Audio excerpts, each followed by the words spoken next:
Making a commercial turned out to have so many more challenges than I expected. Ads move fast, there are tons of moving parts, and even one small issue can snowball into a big delay. After shooting our latest spec ad, I walked away with a long list of lessons that I know will shape how we work moving forward.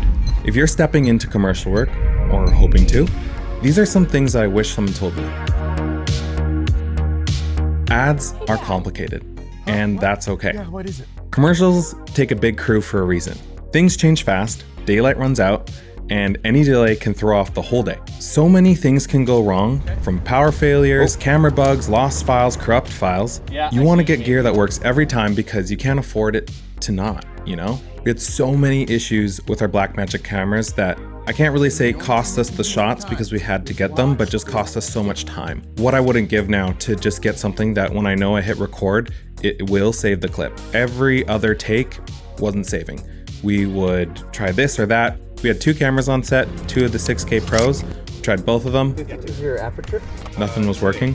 I love Blackmagic, but honestly, this shoot kind of shook my confidence in them a little bit. And now, before we go into something like picking up the Pixis 12K, I really think I'm gonna do my homework and see if there's an option that works more reliably, I should say.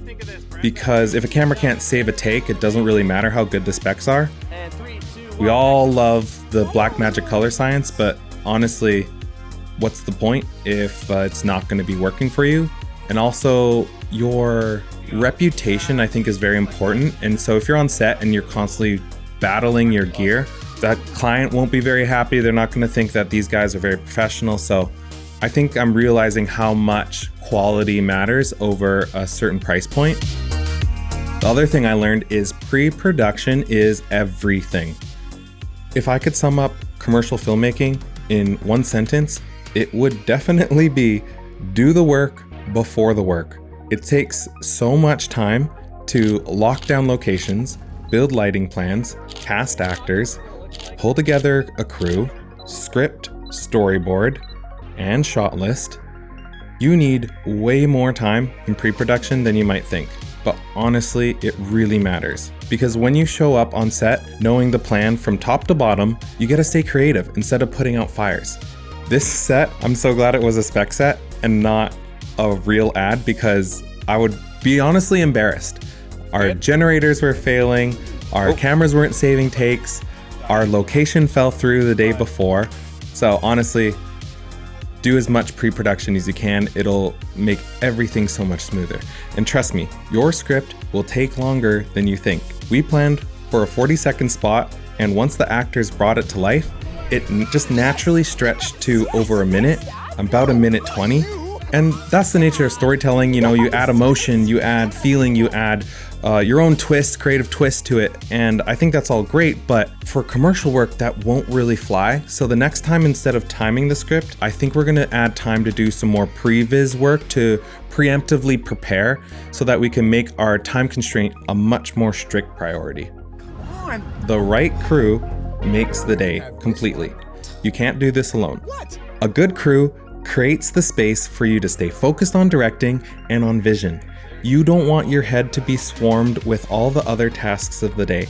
They're the ones that help the day move forward, and they have so much talent of their own. Let go, let them help you. You know, as creatives, we have this specific vision and we want to hold on to it so tightly, but honestly, the tighter you have, the more you strangle it. Like, you gotta let go and rely on people's expertise. And honestly, I think as creatives, we kind of become a bit of control freaks. You know, we have this vision for us that we're like, I want this dream, my dream, to come to life. But it's not your dream, it's the client's dream. And so we need to step back, loosen our grip a little bit, and trust these other elements of either lighting, set deck, pre-production, scripting, you know, getting creative in different ways to experts, people who have done it, who have trained, who are honestly better than you are at it. And so it's tough to do that at times, but I fully believe after this experience that it is critical to have a killer team. While you're on set, take time to encourage people. Show the actors and the crew how great the shots are turning out.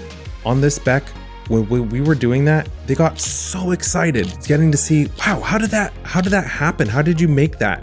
It's like, hey, that's you guys, you know? Like, when people can see the vision, they get excited. It keeps everyone invested in doing their best work. And feed your crew. I know it sounds small, but honestly, who likes to work on an empty stomach? It sucks, we all know it. We got some killer pizza. I know it's just pizza, but some killer pizza from a place locally called Don't Tell Nona's, and honestly, everyone was like, oh, this is such a vibe. This is great, we love it. So feed your crew. Let creativity flow. Some of our best shots came from trying something new in the moment. Like, for instance, the wide angle shot of the hood on the car from the angle, it wasn't originally planned. We had originally planned for that to be dead center of the windshield, but it works so much better to draw out like the dramaticness that the lens allows you to see with the zero distortion. Putting the lens on the corner of the hood added so much more dimension and length and depth to the scene, and we're like, man, I'm glad that we had a little bit of time to try something outside of the original plan. We also learned how much you can do with simple tools. When our generator kept shutting off because it couldn't handle the power draw of the Aputure 1200X, we ended up relying on bounces and flags. They were fast, clean, added so much beautiful shape to the scene, and our 8x8 ended up kind of being a powerhouse throughout the entire day. Having that on set was incredibly helpful when we didn't have any source of power. Being able to bounce the sun off of it into the faces of the talent made it so much easier to raise the shadow levels and see a little bit more expression. Because it was just a diffusion, we couldn't see as much as we had liked, but even that alone was way better than nothing. After this though, I certainly want to be picking up some sort of ultra bounce material, some white bed sheet, whatever, to put onto our 8x8 for situations like this. Like, I could see that completely being used all the time. In pre-production, I didn't know this, but I walked away wishing we had captured a few extra tight reaction shots with our Laowa 12mm. Those little creative beats add so much emotion and really, I think, would have elevated this commercial spec to something that was a lot more engaging. But I think without it was totally fine, but I definitely would be incorporating this into our future specs. You know, we're always trying to stay inspired, and I didn't realize this, but when I look at some of the production companies and artists that I really admire, those expressive moments are something that they always include, and I never quite noticed that before, but now I'm definitely going to be adding that, and I think it'll be a little bit of a creative level up. One thing I'll also say is stay inspired. Look at the artists that you admire, try to emulate what they do. That's kind of what the spec work is all about. Like, one, to push yourself, but also to try new creative things. Doing this, I've found personally, will either humble you or surprise you in the best way. Before we did this spec, I had always seen people that I admired creating such amazing work, and I was like, man, I feel like there's such a big gap between where I'm at and where I see them as at. But honestly, after doing this spec and seeing some of the frames that we were able to capture, it really put into perspective of like, oh, actually, this is kind of what I've been wanting to make, and it made it feel like this gap wasn't as big as I once expected. And that was honestly really encouraging. I think that was a moment that made me feel a lot more inspired. I think as a company, Novel will do a lot more of this spec work, and we will certainly be challenging ourselves and always be looking to those above us to follow in their footsteps, and hopefully we can eventually train people behind us as well. And honestly, I think that's something beautiful that spec work offers you. It's like a benchmark for where you're at creatively, and I think that's really important to know. All this being said, please remember that safety always comes first. Some shots look amazing in your head, but honestly aren't worth the risk on set. People matter so much more than the frame. We needed a camera to be about 15-ish feet in the air and had to find a safe way to do it without a crane. As a spec, zero budget, right? So anything we do is already expensive, already over budget. So naturally, a ladder seemed like the obvious choice, but it wasn't safe considering how high we needed to get. With the ladder that we had, in order to do that, we would have needed to stand on top of the ladder with our hands up and hold a 10 pound, 15, I don't know, whatever it is, pound camera above our heads and do take after take after take. You know, that's totally unsafe. So we found a safer way. We ended up building a unconventional rig. I've never seen it before, using two C-stand arms screwed into the bottom of our camera's camera cage and locked that together with gobo heads. And it gave us two very solid points of contact, so the camera isn't rotating at the end of the boom. And it kept everything very stable. It worked perfectly. It was a little janky in the sense where it's like, you know, making fine adjustments is a little bit tricky with the C-stand that we had, but honestly, it worked perfectly. In the future, we'll probably add a safety chain or use a purpose-built rig or rent a crane or something like that. But on the fly in the moment, this was a pretty smart and safe solution that still made the shot possible. And honestly, it's kind of was the most important thing, safe and doable. So it was good. It was a great reminder to be creative and move fast, but protect our people, protect our equipment, and still figure out a way to make it all work. So honestly, I'd definitely recommend it. And if you're in a pinch, I'd try it out. But make sure, you know, you set up your C-stand, everything properly, you know, be safe. Set design and locations matter. Costumes and sets honestly really do shape the world of your story. You can have the most beautiful lighting, but honestly, if your set doesn't look great, it really lowers the production value. People don't only watch what's being said or the actors, they watch everything in the frame, even if it's subconscious. When the set feels right, the whole production feels right. Having the dad wear the Lakers jersey and placing moving boxes in the back of the, I think it was a Chevy Impala, just added that little touch of realism, helping the viewer not need to figure out the context by adding visual cues. You could say, oh, I didn't even notice that was there. And hey, that's fine, but it being there is a lot better than wishing, oh man, if only we would have thought of this earlier, you know? So think of it earlier. Pre-plan your set deck. It really will pay off. If you're doing paid work, lock down your locations properly. We ended up having random people walking into our shots because we weren't in a fully controlled area. One person almost parked his car on set, and for a spec, it is what it is. You know, we're kind of doing this on a very minimal budget, but on proper paid production, always get your permits and paperwork in place. You can't afford to be getting shoot off of a set or a location because you didn't have the forethought of locking it down properly. Expect delays and roll with them. Overall, the production ran about 2 hours late. Without any of the unexpected issues, we probably could have finished it 3 hours earlier than we did. The filming process was smooth, but the technical difficulties really did add substantial delays. But you know, that is filmmaking. Something always pops up. Even this. The day before, the shoot almost fell apart. We were planning to film inside a vintage Cadillac, and it was a huge part of the look and the aesthetic we wanted. But our friend, who was letting us use his car, couldn't lend it out anymore, and you know, we totally understand. But in the moment, it felt like the whole plan collapsed, especially the night before. We tried everything. We posted in a neighborhood Facebook group, we called friends and family, we asked on Instagram, but nothing was coming through. Nothing that was really working with the vision that we had in mind. But that was then my neighbor who was already lending us his generator, the one that we were having issues with the 1200X. He was already lending us that, but he also works on classic cars. And so I really didn't want to ask for any more help from him because he was already doing so much. But being out of options, I reached out anyways again. And an hour later, he sends us a message just asking, oh yeah, sure, like, what do you need from me?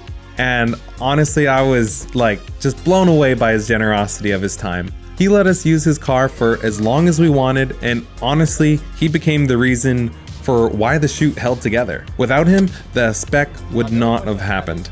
It reminded me that community matters so much, and sometimes God brings the right people at the perfect time. Problems will come, and you can expect that, but what matters is how you handle them and how you pivot. All that being said, I finally get why people push specs so hard. Everyone's always telling you, oh, do a spec, do a spec, do a spec. They're not kidding. You learn so much on a real set, and with no pressure from the clients and no risk to your reputation. You just have the freedom to try things and learn and fail. Everyone shows up with the mentality to just grow and create. Specs are the best playground to learn how to dip your toe into commercial work. And even if you've done a lot of commercial work in the past, specs are still the opportunity to creatively challenge yourself and try something that, you might sure a client would be able to sign on to without seeing the results of. So it gives you some proof of concept. I think that's really a valuable tool to have in your toolbox. Your specs become your marketing. When we were doing mostly nonprofit work, we would never hire behind the scenes photographers or things like that, or post too much, because the work we were doing was never really what we wanted to showcase. But now, having the opportunity to do some spec work and transition our company into a more corporate advertising commercial space, it allows us to develop work that we are honestly so proud of and want to show the world, and that's what marketing is. Our team at Novel has been trying to consume as much knowledge as we can from people who are already there. And so the talented team over at Tenfold Productions taught us in their podcast that companies need sales when they don't have good marketing. And honestly, this really resonated with me, because we'd always thought, man, we need to improve our sales. We need to get a sales manager. We need to get people to reach out for us to have some sort of inflow of leads and things like that. But they were saying, when you have quality work, your work speaks for itself. You don't have to chase people. They chase you.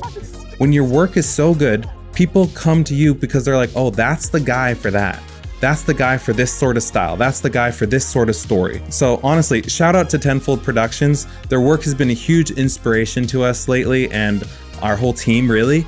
And it's been exciting to see another Canadian filmmaking team create some world-class content. So I honestly really appreciate you guys, and I am consuming every bit of content I can learn from. And so yeah, thank you very much. For us, inviting God into the process really matters. Filmmaking comes with a lot of stress, a lot of pressure, and the feeling that everything needs to be perfect. And letting go can be really hard, but Jesus teaches us not to worry about anything, but in everything, to submit our plans to Him, and He will make our path straight. Having that mentality while being on set, I think gives us a level of peace that calms the rest of the team. And I think when you are leading a team, it's important to lead from a position of peace and calmness, because your experience will filter down to the rest of the team. And walking onto set with peace really changes how you lead. This doesn't mean ignoring problems. It means asking for wisdom, staying level-headed, and working with integrity, because we recognize that our work is ultimately for Him. Christian creatives really should be setting the standard for excellence, and this is not out of pride, but out of service to Him and then service to our neighbor. Now, our team at Novel Productions, we're on a bit of a crazy journey moving from nonprofit work into commercial production, but we're really excited for what's ahead. We're learning as we go, and we're trusting God to guide every step. So if you want to follow along, stick with us. Every week, we hope to share more lessons, more stories, and grow in our walk with Christ as creatives and as members of the film community. And I'll say this too. We as a company are 8 years in, and for the first time, it feels like we're fully stepping into our name, finally doing something that feels truly novel. This is only the beginning for us, and honestly, I cannot wait to see where our team goes. Thank you so much, and I hope you enjoyed watching.